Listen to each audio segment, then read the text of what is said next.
नमस्कार दोस्तों, आशा करता हूँ आप सब अच्छे होंगे। मैं आपको अपने YouTube चैनल लेखपाल डायरी पर फिर एक बार स्वागत करता हूँ। आज इस वीडियो में हम देखेंगे कि उत्तर प्रदेश राजस्व संहिता की धारा 67 क्या होती है। दोस्तों, 67 धारा को दो भागों में बांटा गया है, एक 67(1) और 67 का। अब आगे देखेंगे हम कि अस्थाई कब्जा और अस्थाई कब्जा क्या होता है और सरकारी भूमि से बेदखली का क्या नियम होता है। दोस्तों, कब्जा को इसी को हम कहते हैं अस्थाई अतिक्रमण या अस्थाई अतिक्रमण क्या होता है। दोस्तों, हम इसको राजस्व अभिलेख के अकॉर्डिंग देखेंगे कि दोनों में क्या अंतर होता है। तो हम सर्वप्रथम हम देखते हैं कि अस्थाई अतिक्रमण या कब्जा क्या होता है। दोस्तों, अस्थाई कब्जा वह कब्जा होता है यदि आप किसी सरकारी भूमि, चाहे वह ऊसर बंजर नवीन पड़ती हो या आपकी यूपी जेडे 132 की भूमि हो। दोस्तों, यूपी जेडे 132 या इसी को राजस्व संहिता की धारा 77, आरसी की धारा 77, रेवेन्यू कोड की धारा 77 की भूमि कहते हैं। दोस्तों, इस कैटेगरी की भूमि पर आपको कभी कतिपय भूमिधरी अधिकार प्राप्त नहीं होंगे।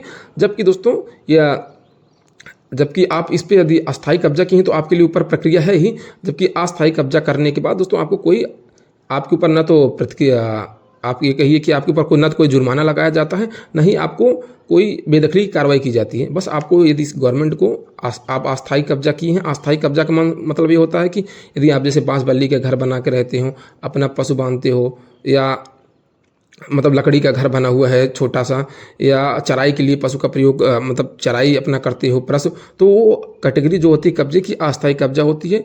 यदि गवर्नमेंट को आप कोई ज़मीन की आवश्यकता है, उस ज़मीन की आवश्यकता है, तो आपको प्रायर 30 दिन में एक नोटिस दे के आपको खाली करा देगी और आपके ऊपर कोई कार्रवाई भी नहीं होगी। जबकि मैंने दोस्तों यूपी जेडे की धारा 132 के बारे में एक डिटेल वीडियो बनाया है। दोस्तों, इस भूमि पर कतिपय आपको भूमिधरी अधिकार नहीं प्राप्त होगा, उसका मैं लिंक डिस्क्रिप्शन में पिन कर दूंगा, उसको आप जाके देख सकते हैं। दोस्तों, इन कैटेगरियों के अंदर कौन कौन सी भूमि आती है। जबकि हम देखते हैं कि अस्थाई कब्जा क्या होता है।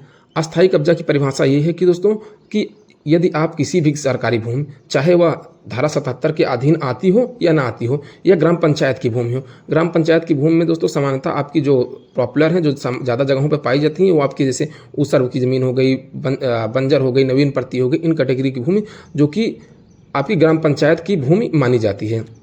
दोस्तों, उस भूमि पर यदि आपका अस्थाई कब्जा है, अस्थाई कब्जा का मतलब कि आप पक्का मकान बनाकर रहते हैं, तो आपके ऊपर दोस्तों धारा 67(1) के अधीन कार्रवाई की जाएगी यदि वो धारा 132 के अधीन आती है भूमि।